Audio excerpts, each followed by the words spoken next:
everyone, Marian here. Welcome to my kitchen. In today's video, I'm going to be sharing my kosher refrigerator tour, which I've never done before on my channel. I've done lots of like kosher grocery hauls and things like that, but I thought it'd be fun to just show you what our refrigerator looks like, what kind of food we have in our home. So I hope you like this video. If you do, don't forget to give it a big thumbs up and hit that red subscribe button down below so you don't miss any more of my videos, especially because Rosh Hashanah is coming, the Jewish New Year, and I plan to have lots of content for that, so I don't want you to miss it. So before I open the fridge, I just wanted to share a little bit about how we do kosher in our home, and you'll find that in every Jewish home, everyone has their own level of kashrut, and depending on which Jewish community they're part of and how strict they are, certain levels and hechshers, which is the mark on a package of the level of kashrut, is what matters to them.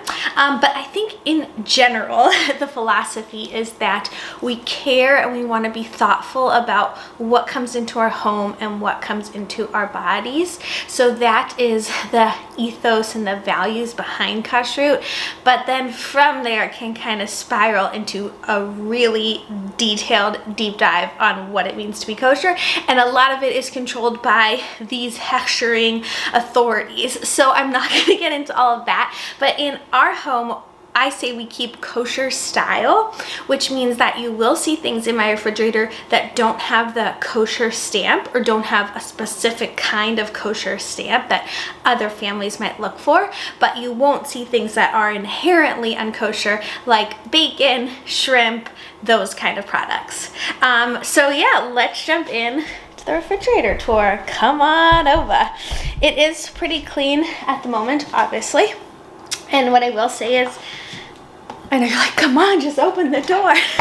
I try to keep a very minimalist household in a lot of ways, and one of those ways is food, and to have as least food waste as possible. So I shop only for the week. So you might look at this refrigerator and be like, wow, it looks kind of empty, or maybe you won't think that.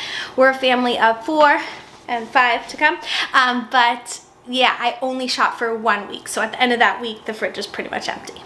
Okay, let's go. Okay, so here is the refrigerator.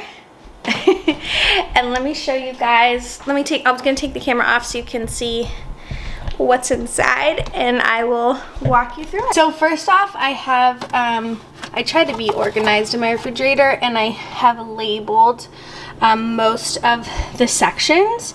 And I also keep one of the big things about kosher, the meat and the cheese separate in the bottom there, as you can see. Okay, so first off, bread, nothing too special or kosher about that, but right now we've got raisin bread and regular bread. Oh, and in the back I've got pita bread. So that is a very Israeli / now it's a Jewish food, but I mean it's Middle Eastern, but I always love to have pita bread. Here I've got almond milk, pudding cups, and if you look on the package, you'll see it says KD, which means kosher dairy. So that's how you kind of know if a product is kosher or not. And some people, again, will want a more strict hechsher than that. I'll show you some others, but that's just an example of one that's like pretty standard across most foods in American grocery stores. And we've got Dannon Fit yogurt and 0% yogurt, I think. Oh, and then there's one more thing back there, which is actually really important, and this is tahini. This is how I make my own hummus at home. It's so easy. You just use some tahini, chickpeas, olive oil, salt and pepper. That's the basic recipe. It's so good. So I always always have tahini in my refrigerator. Then this is my defrost section, and it's usually what I'm going to be having for dinner. So tonight, we're actually, for my kids, are going to be having chicken schnitzel. This is from our local kosher, butcher, but part of the local kosher grocery store. And then this is also from there. So this is chicken shawarma, and again, you can see a hechsher over there. It's very small, but it basically says Rabbinical Council of Greater Washington. I live in the DC area, and that is Moti's, the kosher market. It's not that close to me, and I honestly only go maybe once or twice a year just to kind of stock up on things, but I thought this would be a great time to show you guys what I have in my fridge and as I went there earlier this week.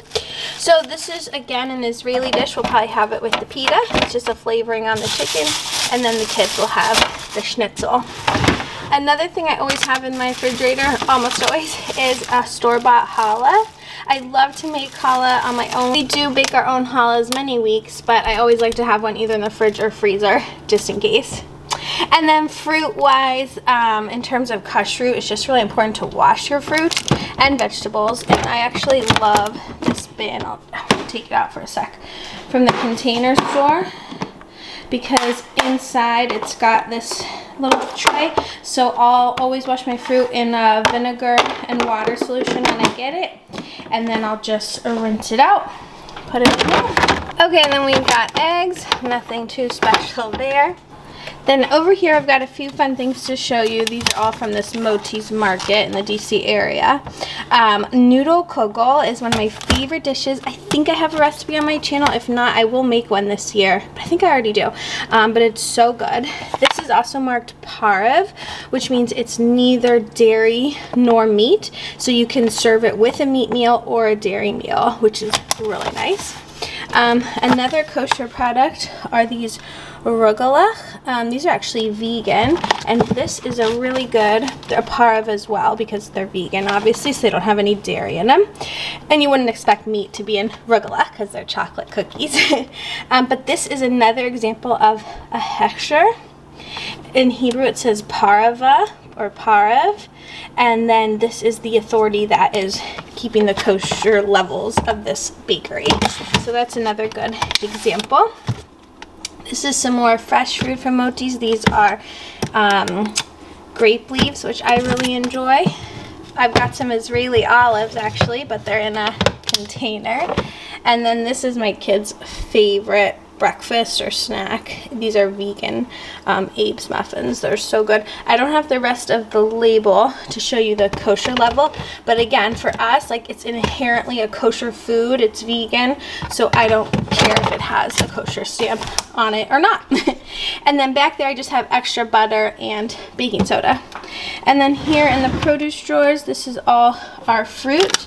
Fruit does not need to be marked kosher, unless it's something like this where it's like packaged and handled, but again, in our family it doesn't matter. And then here we've got our veggies for the week, just some salad bits, broccoli. My kids mostly eat cucumber as their main vegetable. Okay, and then in the meat and cheese drawers, this is an Israeli brand, Oftov, and they do a lot of like turkey and chicken. And over here you can see the kosher symbol, the U with the circle around it, and it says glatt kosher, so that's like a very high kosher marking, as well as this stamp over here. So as you can see, there are all different kinds of kosher levels, kosher markings on the products. Here it is again. So that's our deli meat, and then I have a lot of fake meat. So this is soy chorizo. This is all from Trader Joe's, organic baked tofu. And what I love doing is cooking with fake meat, and then I can put cheese on it. And of course, Hebrew National. I know there's been some like discrepancies about Hebrew National's kosher levels, but again, I don't care, it's beef. I just wanted to interrupt here for a second. I've also talked on my channel before about how organic meat and humanely raised meat, I mean, humane can only go so far when you're talking about meat, but is very important to me, and often I can't get kosher meat and I will use organic or whatever. So that's the stage of life that our family's at right now. I grew up in a house where that was not okay. Like, we definitely had to be marked kosher meat, but right now sometimes I'll opt for organic or something else that I care more about, or oftentimes we just won't eat meat very often. But my husband really likes meat, and yeah, that's just where our family's at the moment. Okay, back into the refrigerator. So then the last drawer is the cheese drawer. This is another Israeli brand, Tnuva, and as you can see, it's got all the kosher symbols and markings right there. But then I also have this feta, which probably does not have any kosher markings. This is just from our local grocery store. Some more cheese for the kids, and then tortillas.